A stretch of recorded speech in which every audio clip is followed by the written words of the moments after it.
காத்தடித்தும் மழையடித்தும் அசையாமல் நின்றிருந்தோம்.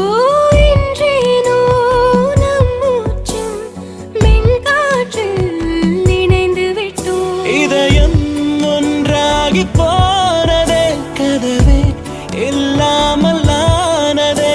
இனிமேல் நம் வீட்டிலே பூங்காற்றுதான் தினம் வீசுமே. ஒரு பாதி கதவு நீயடி, மறுபாதி கதவு நானடி. பார்த்து கொண்டே தெரிந்திருந்தோம், சேர்த்து வைக்க காத்திருந்தோம். ஒரு பாதி கதவு நீ